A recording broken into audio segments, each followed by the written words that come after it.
nyonso nasalaki yo na ye olimbisanga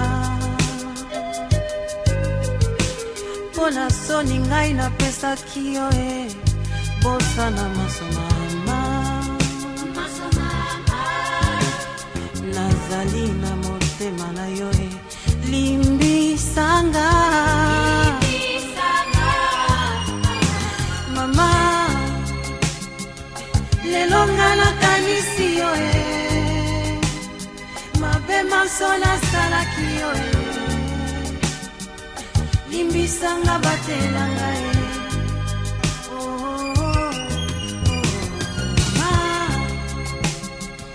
lelo nga nakanisi yo mabe maso nasalaki yo limbisanga batelanga. Amis téléspectateurs de l'émission Tribune des femmes, nous sommes très ravis, mon équipe et moi, de vous retrouver pour cette première production de l'émission Tribune des femmes de l'année 2025. Nous recevons cette année, en cette première émission, Madame Nono Kabanga, elle est présidente de l'ONG Caribou Canada is Home. Nous avons eu plusieurs fois à la recevoir dans le passé. Elle mène plusieurs actions en faveur des prévenus qui traînent encore dans les prisons de la RDC. Et parmi ces prévenus, vous savez, il y a aussi des femmes. Sa structure Caribou Canada is Home aide aussi des vieillards et donc des démunis de tout genre. Nous allons connaître un peu sa vision pour 2025 et aussi les résultats obtenus après avoir mené plusieurs actions ici à Kinshasa depuis la création de sa structure et depuis qu'elle est elle-même sur le terrain, à cheval parfois entre le Canada et la RDC. Madame Nono, bonsoir. Bonsoir, madame. Nous sommes ravis de vous revoir encore sur notre plateau pour échanger et parler de vos actions. C'est un plaisir. Un plaisir, le plaisir est partagé. Merci et meilleurs vœux. Meilleurs vœux à toute l'équipe aussi. Voilà, nous en profitons pour souhaiter meilleurs vœux à nos téléspectateurs. Nous l'avons dit tout à l'heure, les prisonniers, hein, vous encadrez, votre ONG encadre souvent des prévenus. Hein, ceux qui sont dans les prisons, il y a quand même ceux qui sont libérés et des fois ils se retrouvent encore en prison. Est-ce que où en sommes-nous hein, avec les résultats depuis que vous menez vos actions dans ces gens-là? Merci beaucoup Madame Christine et meilleurs vœux encore comme je l'ai dit. Alors nous, notre ONG Caribou Canada is Home, comme vous l'avez dit, nous nous occupons des démunis en général, mais nous avons commencé avec la catégorie de prisonniers. Donc les prévenus sont des prisonniers qui ont déjà purgé leur peine mais qui traînent encore en prison. Nous avons la catégorie de ceux qui sont déjà passés à l'audience mais qui ne connaissent pas leur sort parce qu'on ne les a pas notifiés. Le verdict n'est pas encore tombé. Oui, et il y a des autres qui ne sont jamais passés à l'audience du tout. Depuis qu'ils sont arrêtés? Depuis qu'ils sont arrêtés, ils ne sont jamais passés à l'audience. Alors ce sont des cas que nous traitons. Et nous avons une équipe des avocats, nous faisons les suivis au niveau des greffiers, au niveau des causes des tribunaux, pour enfin trouver gain de cause pour ces gens-là. Est-ce qu'il y a quand même des résultats depuis que vous avez commencé à mener des actions dans ce sens? Oui, nous avons des résultats parce que nous avons eu nous-mêmes à faire libérer d'autres personnes, faire sortir parce qu'ils devaient être libérés. Et nous profitons aussi vraiment pour dire d'abord un grand merci au ministre Constant Moutamba qui a fait vraiment ce que nous désirions faire avec l'ONG, ce que nous poursuivions. Libérer ces démunis qui devaient vraiment être libérés avec des faits bénins qui étaient là, qui avaient déjà purgé leur peine, le temps de service est déjà passé. Et ça, nous sommes vraiment très contents avec ça. Nous sommes vraiment satisfaits. Dites-nous, madame, depuis quand vous êtes dans ces actions, et puis nous parlons un peu de votre parcours. Comment vous en êtes arrivé là? C'est pas par hasard, vous vous réveillez et vous vous dites, je vais m'occuper des prévenus. Vraiment, hein? Quelle idée! Bon, en tout cas, je dirais d'abord merci à notre Dieu. C'est lui qui nous a donné d'abord cette grâce et faveur d'aider les autres. Mais en fait, c'était de passage ici à Kinshasa.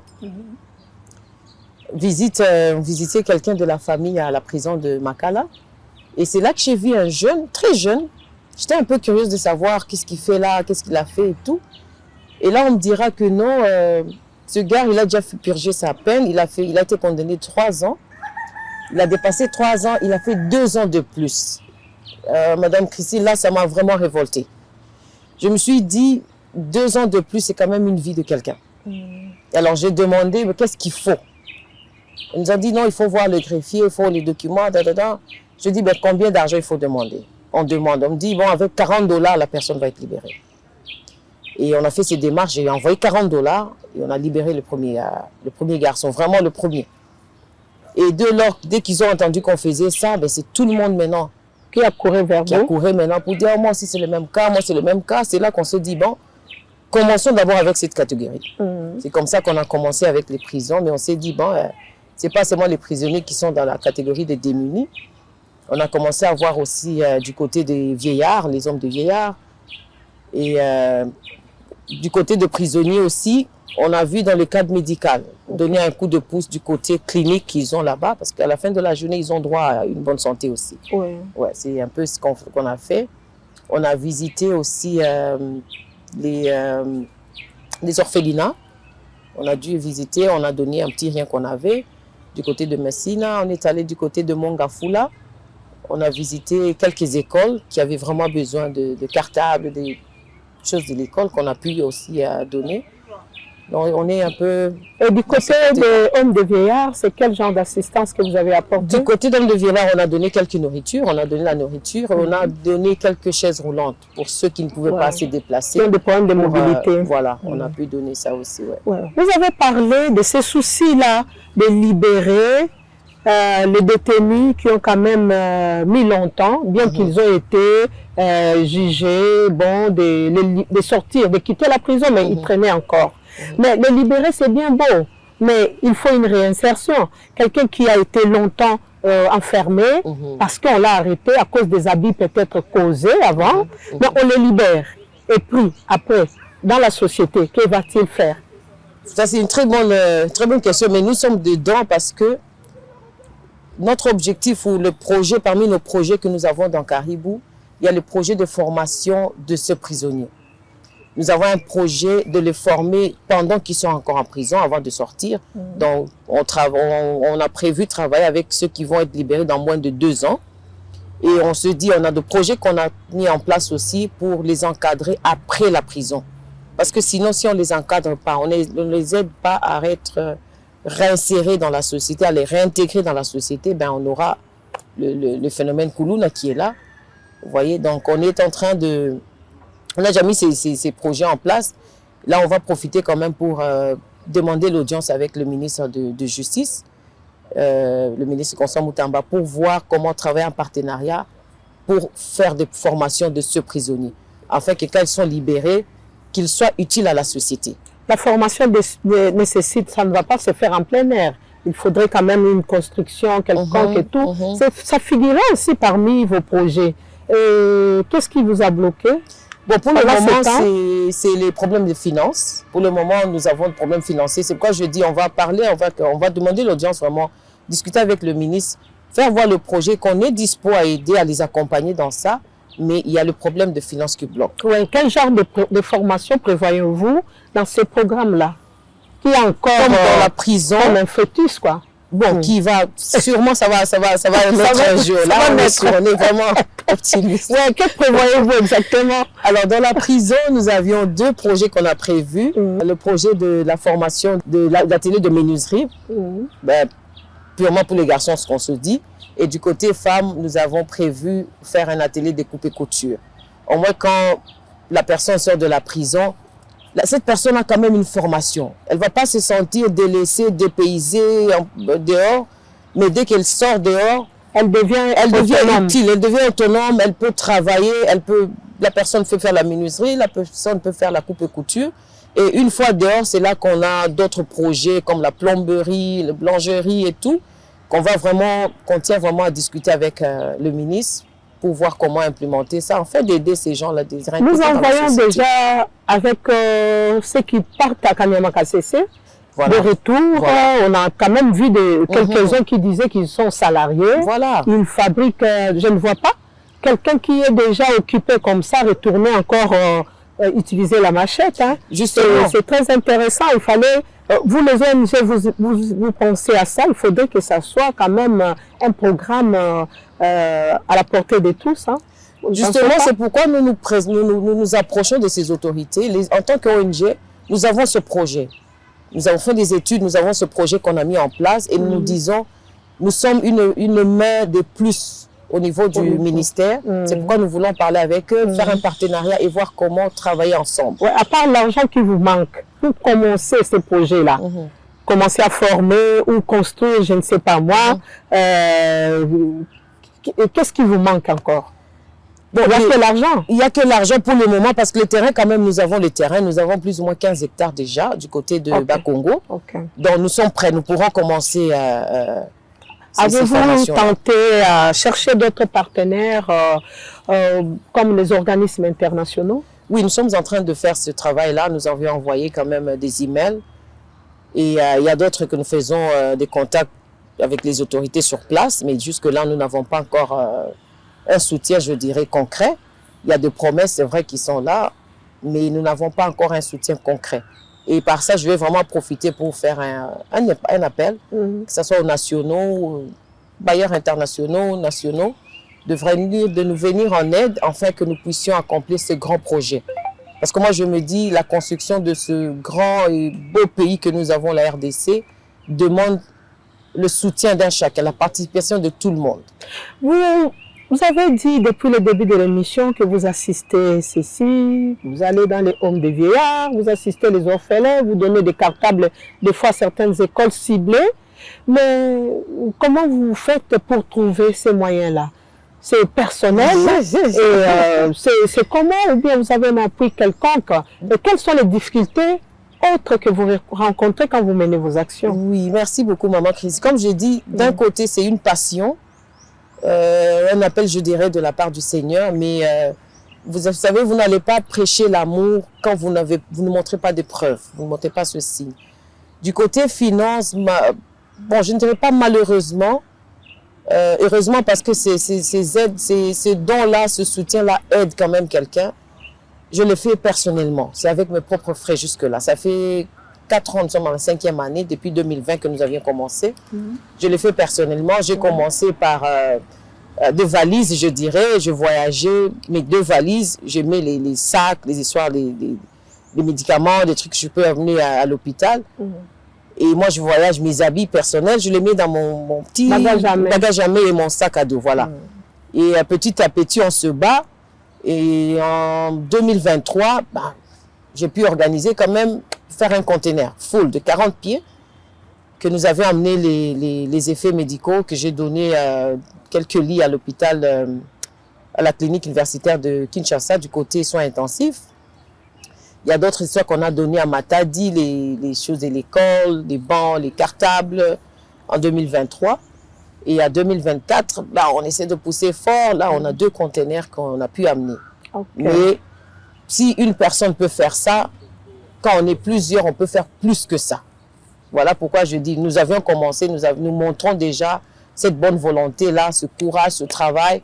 Et nous invitons vraiment tout le monde à nous aider à mettre la main dans la pâte, en fait, que nous puissions agrandir encore le projet. Caribou Canada is Home a quand même d'autres ambitions. Votre vision 2025, on en a parlé au début. Qu'est-ce que vous projetez pour cette année 2025 par rapport à ce que vous avez déjà fait? Vous pensez faire quoi encore de mieux? Ou pensez-vous faire autre chose pour accompagner ce que vous avez déjà commencé?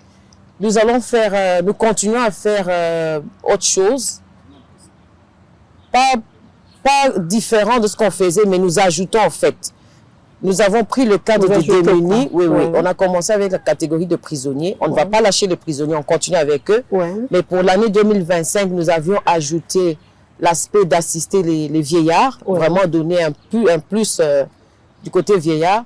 Et nous avions nous allons ajouter aussi les personnes vivant avec handicap. Et je profite vraiment par ce biais pour dire un grand merci à la ministre Maître Irène Sambo, qui nous a accordé une audience. Et nous savons que dans les temps à venir, nous allons travailler en partenariat vraiment, que nous puissions apporter un plus aux personnes vivant avec handicap. Parce que, Madame Christiane, vous savez, être handicapé, ne veut pas dire que vous n'êtes pas humain comme nous et comme toi et moi. Non, non, non. Dans certains pays, ils sont occupés. Hein. Voilà. J'ai vu des personnes avec handicap qui fabriquent des prothèses, voilà, qui revendent, voilà, pour avoir de quoi... Oui. C'est pourquoi je dis nous allons travailler en partenariat, parce que nous avons conçu déjà des projets qui sont vraiment très fins. Il y a des handicapés qui peuvent avoir l'handicap de pied, mais les mains sont normales. Ouais. Il y a les ateliers de couture, elles peuvent coudre. Donc on a déjà mis en place différents projets qui va vraiment avec différents types d'handicap. Pour dire que nous sommes là, ce sont nos frères, ce sont nos sœurs, nous sommes tous humains, nous allons travailler ensemble, nous allons bâtir notre beau pays. Donc nous sommes là, nous allons vraiment travailler. Cette année, on va vraiment mettre un plus sur les vieillards, sur les personnes vivant avec handicap, mais aussi nous n'allons pas oublier, Maman Christiane, nous n'allons pas oublier, Maman Christine, nos frères et sœurs de la partie Est. Madame Nono Kabanga, vous avez dit avoir visité les homes de vieillards, les orphelins et autres. Visiter également les prisons. Est-ce que vous ne travaillez qu'avec les prisonniers qui sont incarcérés ici à Kinshasa? Ou comment ça se passe dans votre organisation? C'est pas seulement les prisonniers de Kinshasa. Les prisons sont partout, les prisonniers sont partout. Notre ONG, c'est une ONG nationale. Voilà. Donc, nous avions commencé avec Kinshasa, comme j'ai dit, c'était la première expérience. Le premier contact avec les prisonniers était ici à Kinshasa. C'est de là qu'est née cette structure-là de commencer ça ici. Mais nous allons l'extendre parce que nous avons déjà une extension à Lubumbashi.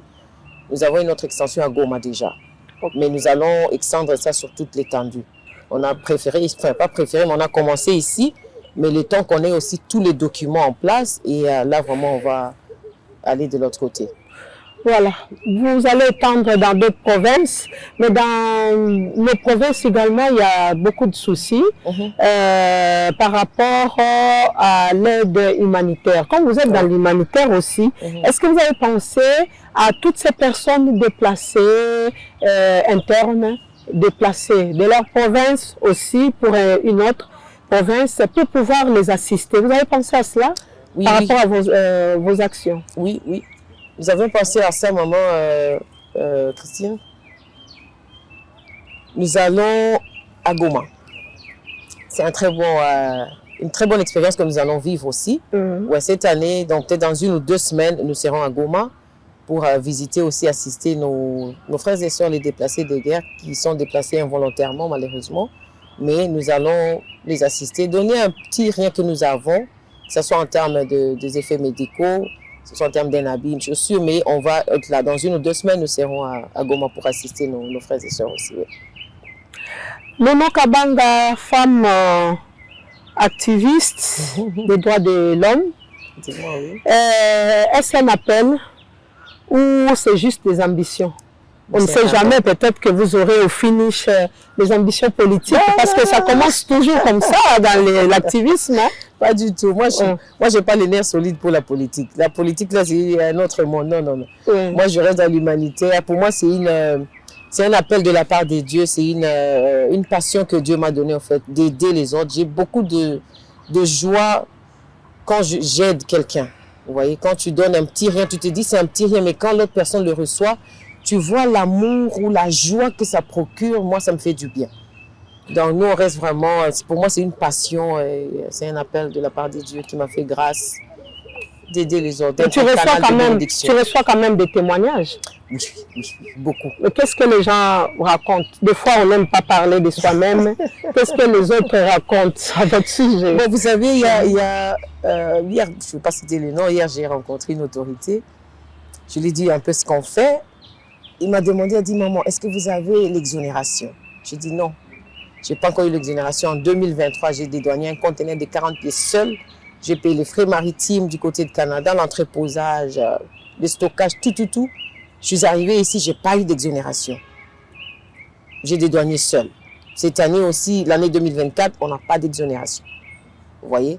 Et alors, il me regardait et dit, en tout cas, que Dieu vous bénisse, maman. Continuez avec ce bon travail parce que ce n'est pas donné à tout le monde. Vous savez?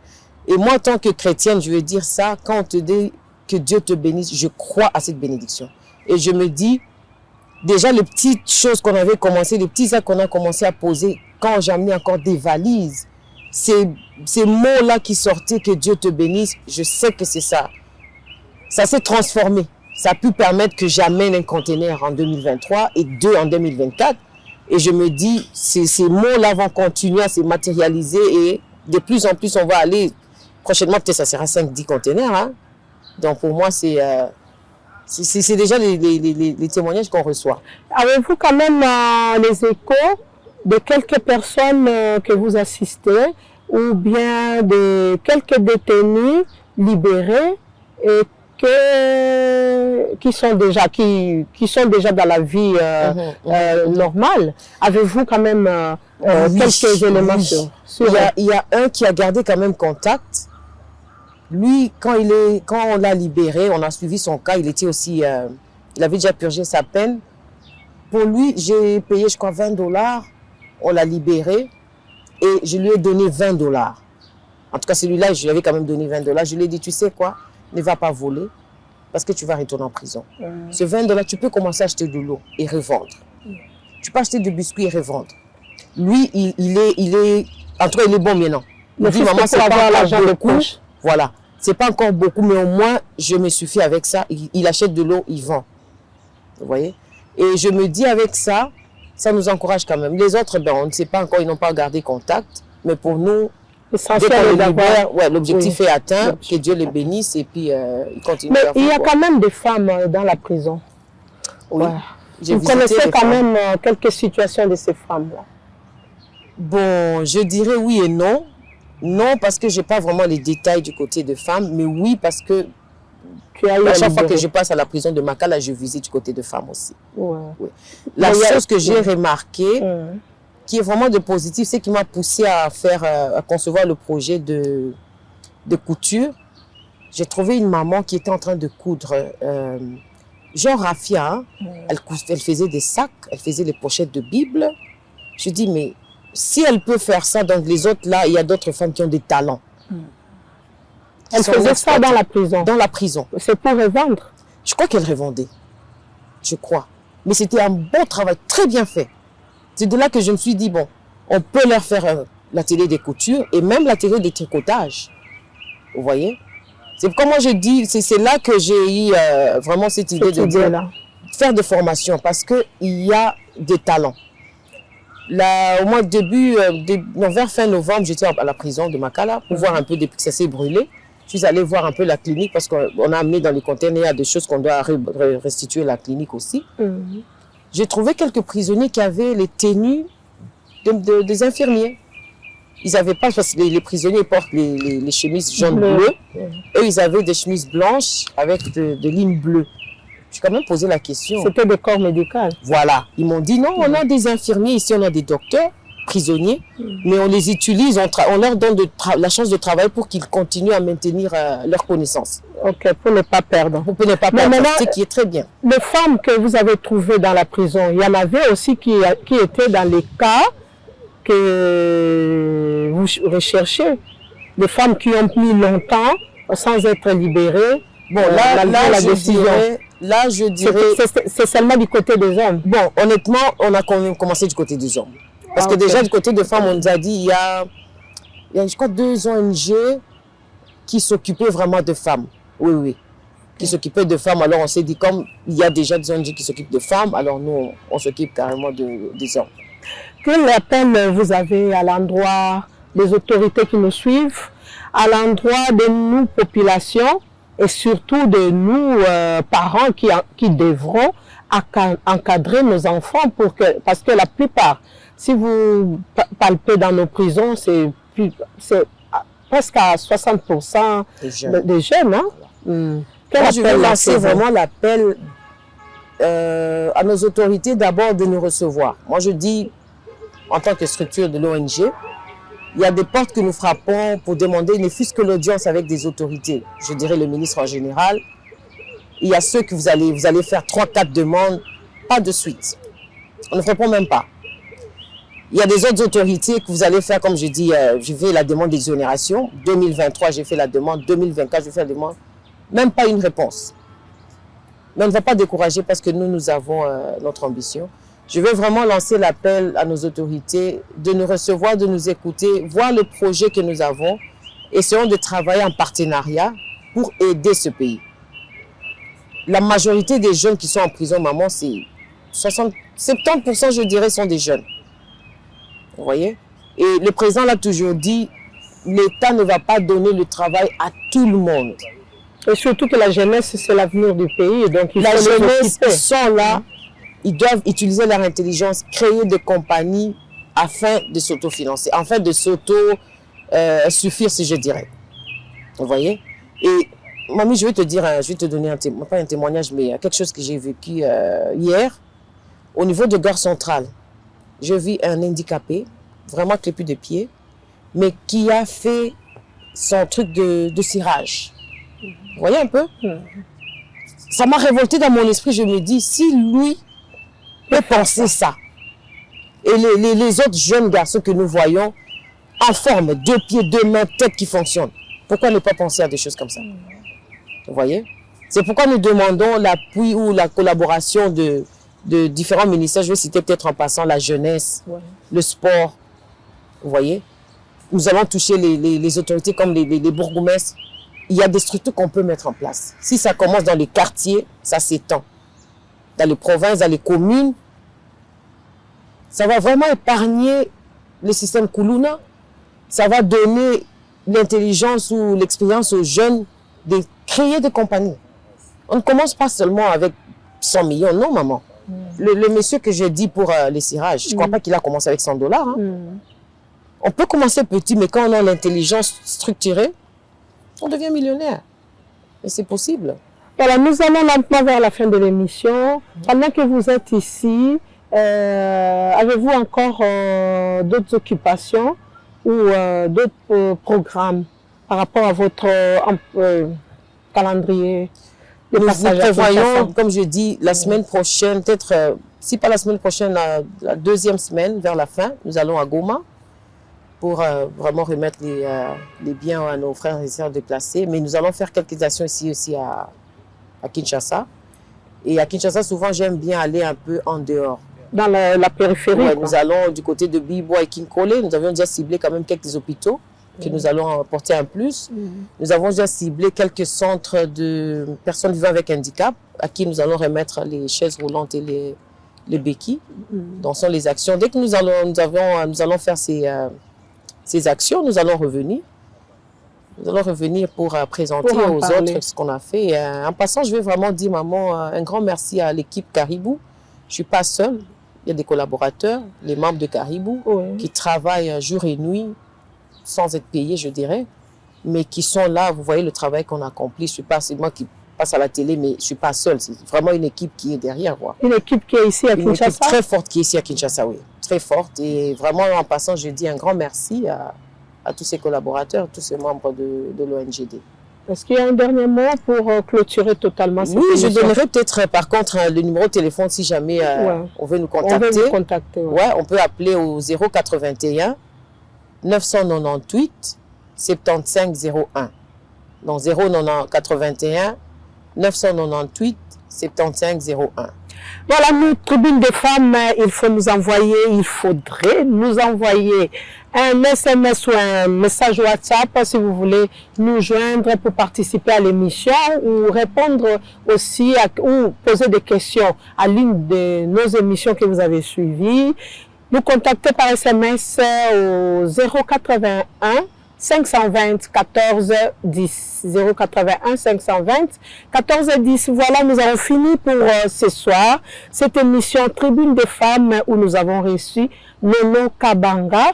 Elle est fondatrice de Caribou Canada is Home. C'est une ONG qui assiste des démunis, aussi les prévenus qui ont traîné dans la dans les différentes prisons de la RDC.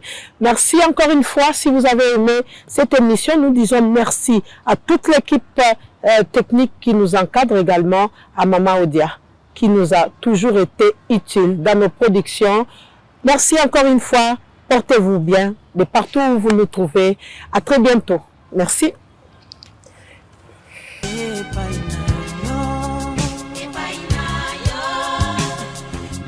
Masona salaki yo na ye olimbisanga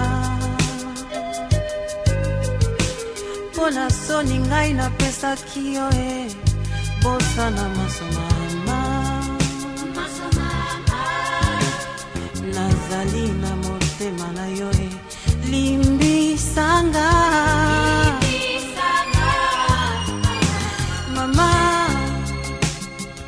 lelo ngana kanisi yo mabe masona salaki yo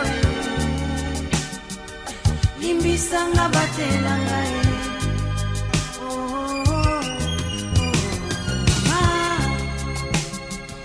lelo ngana kanisi yo mabe masona salaki yo limbisanga batelanga